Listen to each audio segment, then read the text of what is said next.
प्रतिनिधिमंडल आज एसओपी के बारे में बताने जा रहा हूँ। एसओपी क्या होता है, इसका यूज माइंस में क्यों किया जाता है, इसके बारे में जानेंगे। तो सबसे पहले एसओपी क्या होता है। एसओपी का full form safe operating procedure है। इसमें क्या होता है कि जो संचालक रहेगा, गाड़ी का जो संचालक रहेगा, उसको सेफली अपने मशीन को कैसे ऑपरेट करना है। और इसका उपयोग क्यों करते हैं माइंस में? इसका उपयोग इसलिए करते हैं ताकि कम से कम एक्सीडेंट हो, और एक्सीडेंट को पूरी तरीके से खत्म करने के लिए इसका उपयोग करते हैं। तो आइए जानते हैं एक्सकवेटर की एसओपी क्या क्या है। तो पहला इसका पॉइंट है कि प्रत्येक शोवेल या लोडिंग उपकरण माइंस मैनेजर द्वारा अधिकृत चालक के अधीन होगा। यानी कि जो एसओपी बनाया गया होगा एक्सकेवेटर का, वो किसके द्वारा बनाया होगा? माइंस के मैनेजर के द्वारा। माइंस मैनेजर के लिखित आदेश के सिवाय कोई भी व्यक्ति जो उपकरण का चालक अथवा सहायक नहीं है, उपकरण में प्रवेश नहीं करेगा। यानी कि जो एक्सकेवेटर का ड्राइवर के सिवा और उसके जो हेल्पर के सिवा कोई भी व्यक्ति माइंस के मैनेजर के आदेश के बिना नहीं चढ़ेगा। शोवेल या लोडिंग उपकरण के बकेट के ऊपर किसी को चढ़ने की इजाजत नहीं होगी। यानी कि जो शोवेल की बकेट होती है उस पर चढ़ने की इजाजत किसी को नहीं है। बिना विद्युत सप्लाई रोके और इसकी जानकारी चालक को दिए बगैर किसी भी लोडिंग या शोवेल उपकरण हाई वोल्टेज सप्लाई लाइन के 3 मीटर के अंदर काम नहीं करेगा। यानी कि यहाँ से कोई सप्लाई है, मान के चलिए यहाँ से कोई लाइन की सप्लाई गई है और उसको बिना काटे हुए वो क्या करेगा कि 3 मीटर के अंदर काम नहीं करेगा विद्युत के अंदर। अब क्या है कि शोवेल या लोडिंग उपकरण का बकेट भर जाने के बाद बेंच अथवा स्टोक से अविलंब पीछे खींच लिया जाएगा। सही बात है। अगर वो बकेट को भरता है तो बकेट भर जाने के बाद वो पीछे खींच लेगा ताकि लोडिंग करने में आसानी होगा और इससे एक्सीडेंट कम होगी और एक्सीडेंट नहीं होगी। अब छठा पॉइंट क्या है? मुलायम एवं अस्थिर जमीन पर शोवेल लोडिंग मशीन चलने से पहले उसे भारी भरकम लकड़ी के पटरे अथवा चटाई पर स्थिर की जाएगी, जिससे उपकरण को पलटने से बचाया जा सके। जैसे कि मान के चलिए कोई मुलायम जमीन है या फिर अस्थिर है जहाँ दबने का चांस ज्यादा होता है, उसके नीचे क्या पटरा बिछा दिया जाता है, लकड़ी का पटरा या फिर चटाई, जिससे कि गाड़ी पलटने से बच सके। अब क्या है, खाली समय में शोवेल या लोडिंग मशीन को समतल जमीन पर रखा जाएगा। जैसे कि शोवेल या लोडिंग मशीन से काम नहीं चल रहा है तो उसमें क्या है, समतल जमीन में रखेंगे।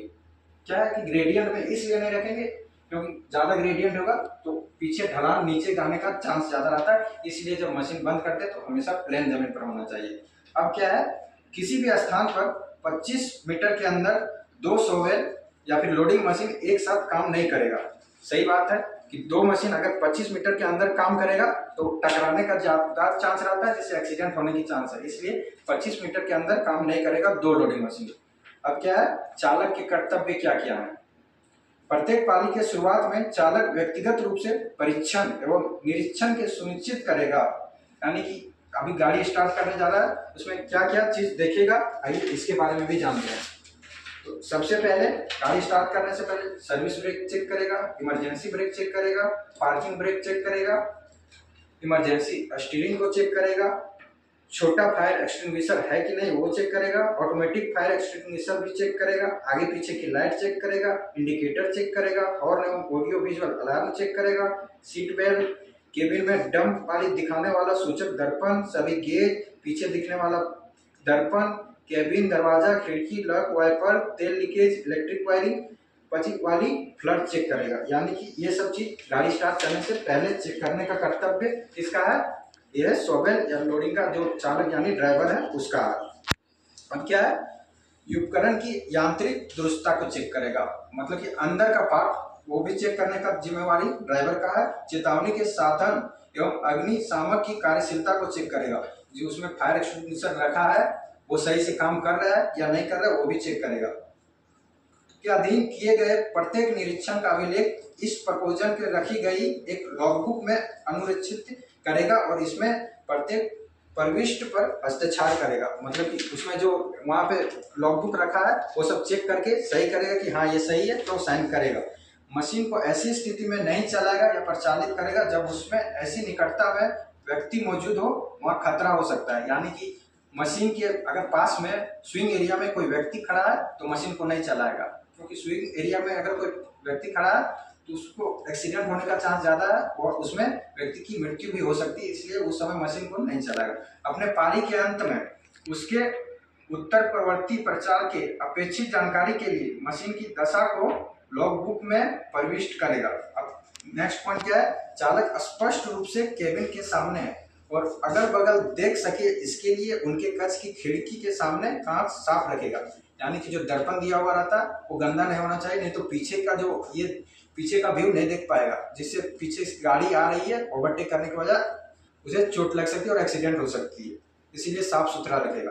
कोई भी बाहरी लटकती हुई वस्तु या ग्रीस इत्यादि को हटाकर मशीन को साफ सुथरा रखेगा, यानी कि ग्रीस अगर मान के चलिए केबिन चढ़ रहा है अपना केबिन में और वहाँ ग्रीस लगा हुआ है तो फिर पैर फिसलने का ज़्यादा चांस रहता है, इसलिए ग्रीस व्रीस लगा है तो पहले अच्छे से कपड़े से साफ करवा लेना है। जब तक उपकरण के आसपास व्यक्ति मौजूद हो चालक उपकरण नहीं चलाएगा। तो सही बात है इसमें कि अगर मान के चलिए सॉइल के आगे कोई आदमी खड़ा है उस समय तो गाड़ी को आगे नहीं बढ़ाना है, व्यक्ति को हटा लेना है फिर आगे बढ़ाना है। अब क्या है कि डंपर के लोडिंग के समय लोडिंग उपकरण का बकेट डंपर के चालक कक्ष के ऊपर अथवा बगल से गुजरते हुए डंपर के ऊपर नहीं घुमाएगा।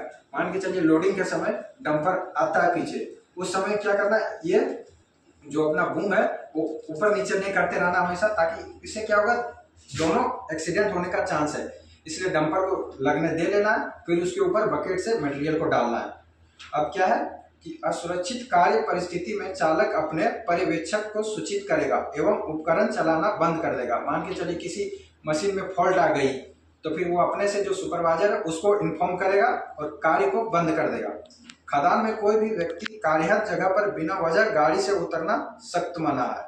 सही बात है कि अभी जिसको काम कर रहा है गाड़ी से उतर नहीं जाना है जहाँ पड़ता है, इसलिए हमेशा जहाँ काम कर रहे हैं वहाँ गाड़ी में बैठ के काम करना है, गाड़ी से उतरना नहीं। लोडिंग करते समय अगर कोई डंप ऑपरेटर डंपर से नीचे उतर जाता है तो चालक को तत्कालिक लोडिंग बंद कर देना है, जब तक वह व्यक्ति वापस अपने केबिन में आकर ना बैठ जाए तब तक डंपर का लोडिंग चालू नहीं करना। सही बात है। अब क्या करेगा, जो शॉवेल ऑपरेटर है शॉवेल को लोडिंग करते समय यदि डंपर का ऑपरेटर नीचे उतर जाता है तो उसी समय शॉवेल ऑपरेटर का कर्तव्य है कि वो गाड़ी को बंद कर दे और लोडिंग का काम बंद कर दे, जब तक कि डंपर ऑपरेटर अपने सुरक्षित प्लेस यानी कि डंपर के ऊपर चढ़ ना जाए तब तक। भरे हुए डंपर को निकालने के लिए एक बार हॉर्न बजाएगा, भरा हुआ डंपर निकल जाने के बाद खाली डंपर को बुलाने के लिए 2 बार हॉर्न बजाएगा। कोई भी प्रकार का खतरा पाए जाने पर अगर तत्कालिक डंपर का मूवमेंट रोकना है तो सतत लंबा हॉर्न बजाना। सही बात है कि इसमें क्या है, एक बार हॉर्न बजाने से क्या इसका जानकारी मिलता है कि एक बार हॉर्न बजाया तो गाड़ी लोड हो चुका है, अब आगे बढ़िए। 2 बार हॉर्न बजाने से क्या है, गाड़ी को वापस बुलाएगा कि डंपर नेक्स्ट डंपर जो खाली डंपर उसे भरने के लिए। अब लगातार अगर हॉर्न बजा रहा है तो कुछ इमरजेंसी है वहां से तुरंत साइड देना। अब मशीन ऑपरेशन के दौरान मोबाइल फोन पर बातचीत नहीं करना, नहीं तो एक्सीडेंट होने का चांस रहता है। अब क्या, ढीला कपड़ा पहनकर मशीन नहीं चलाना। ढीला कपड़ा पहनोगे तो मशीन के अंदर जाएगा जिससे मशीन अपने अंदर खींच ले सकती है और जान जाने की संभावना हो सकती है। मशीन चलाते समय सीट बेल्ट का उपयोग अवश्य करना है। सही है। मशीन चलाते समय तथा ड्यूटी समय के दौरान दिए गए सुरक्षा साधनों का उपयोग करना है, ये भी सही है। अब मशीन को छोड़ने के पूर्व बकेट को जमीन पर स्थित करार दिया जाएगा। मशीन को आदि प्रवर्तक को बंद कर दिया जाएगा तथा केबिन के तट पर ताला लगा दिया जाएगा। यानी कि जब मशीन को खड़ा कर रहे हैं तो बकेट को एकदम जमीन के समतल में रख देना, ना कि टंगा हुआ हैंग करके ऊपर छोड़ देना। जैसे कि वहाँ टंगा हुआ छोड़ देंगे तो कोई व्यक्ति आएगा तो गिरने का संभावना है, इसीलिए अगर काम हो गया है बकेट को नीचे जमीन पर समा लेना है। अच्छा, प्रवर्तक को केबिन जब काम हो गया तो वहाँ का केबिन बंद कर देना, ताला बंद करके चाबी अपने सुपरवाइजर को लौटा देना है। ये सब बातें सुपरवाइजर को बता देना अगर गाड़ी में फॉल्ट है तो। और अभी जैसे हमने एसओपी बताया शॉवेल ऑपरेटर का, तो शॉवेल ऑपरेटर का कर्तव्य है कि ये सब पॉइंट्स को अपने ध्यान में रखकर शॉवेल को ऑपरेट करना है ताकि एक्सीडेंट से बचे, क्योंकि सुरक्षा आपकी जिम्मेवारी है। आप सुरक्षा को अपनाएंगे तो आप अपनी ही नहीं पूरे जीएमडीसी के उमरसर माइंस के फैमिली को बचा सकते हैं। जय हिंद, धन्यवाद।